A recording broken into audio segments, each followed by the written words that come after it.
All right, so these are going to be some of the exercises we do on our easy days before we do our warm-up drills. Yes. All right, Kev. So the purpose of this is to focus on using the correct muscles and getting them kind of woken up to get started before running.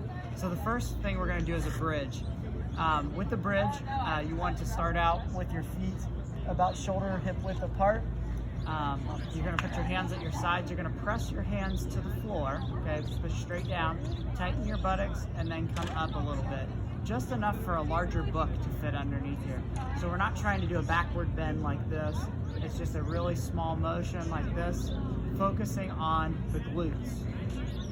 So you should be pushing down with your hands and then squeezing the glutes. And how many of those are we going to do? We're going to do 15. Okay, perfect. Okay. You don't have to do all 15. All right, and then if that becomes easy, if we're getting to the point where you would like to try something a little bit harder, you can bridge up and then kick a leg out and then back down, bridge up, kick the other leg out, Perfect. and then back down. However, you're not ready for that one unless you can keep your hips level through that whole motion. If they start to fall, then we're not ready for it yet. Okay.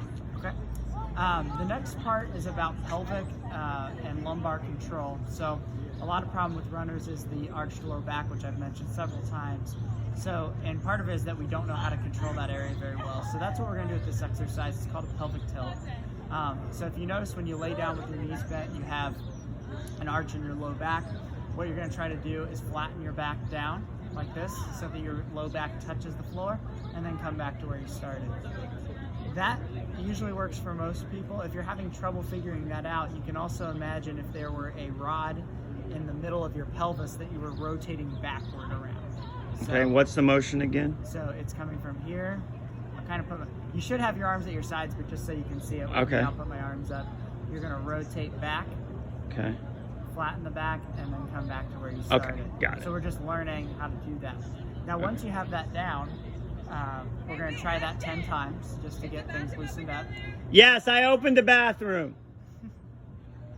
And then now you're going to flatten the back, keep it in that flattened position, and just do a march on each leg here. And try to keep that flat. Try not to let it arch back up. Okay? So flatten down and march with the legs. 10 on each leg. Just like that to be a little closer to simulating running. Okay? Perfect. All right. The next one, we're going to get into a hands and knees position. So now that we know kind of what that pelvic tilt feels like, we're going to do it in this position. So this is kind of my normal, just relaxed stance. Okay. First off, you want to make sure that your hands are underneath your shoulders and your knees are underneath your hips. What I see a lot of people do sometimes is they'll be out kind of like this. Okay. We want to be stacked on just like that, okay? And we don't want to be back like this either.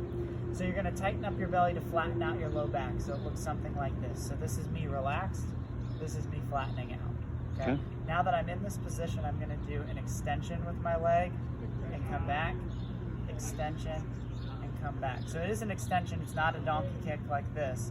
It is an extension back. And what I find with some people is if they go too far back, then they start to arch at the low back. Okay. So only go as far as you can keep that back flat and then come back in. Okay. Okay? So that's kind of all the stuff on the ground. The next one that I was doing was a standing hip circle, which is to loosen up the hips and help us drive from the hips a little bit more too. So you start out in a nice neutral posture. Make sure the weight is evenly distributed in your forefoot and your heel. You're going to come up like this, out, take the ankle behind you, and then come back to where you started. So I try to do it kind of sequentially like that first, and then once you kind of get it, you can go a little bit faster with it. But I really recommend kind of breaking it up a little bit as you go. Otherwise, it gets really sloppy and looks something like this. So really slow. Slow, out, in. And as you get better with it, you can speed it up a little bit, but just make sure you are still going through that whole range of motion. We're gonna do 5 of those on each side. Got it. Okay. The last one, this is for rotation. So to run appropriately, we need adequate rotation in our thoracic spine. So this is called the twisted warrior. So what you're gonna do is you're gonna come down into kind of like you're in starting blocks a little bit. We're gonna have one leg forward, one leg back, okay? The knee doesn't go on the ground, it's up like this. So both hands are going to be to the inside of the foot that's forward. Okay, like this. Okay. All right, and then what we're going to do is we're going to take the outside hand and we're going to rotate up like this, maintaining our position 5 times this direction. Let me get you where your leg is. And then 5 times the other direction. And then you'll switch legs and do it with the other leg forward. The issue a lot of times with younger people is you have a lot of motion in your shoulder. So when you're doing this, make sure your chest follows too, and it's not just the arm coming up. Okay, make sure it's the whole body rotating. Got it. So 5 each way on each leg. Perfect. So it ended up being 20 total. Is that the last one? That's the last one.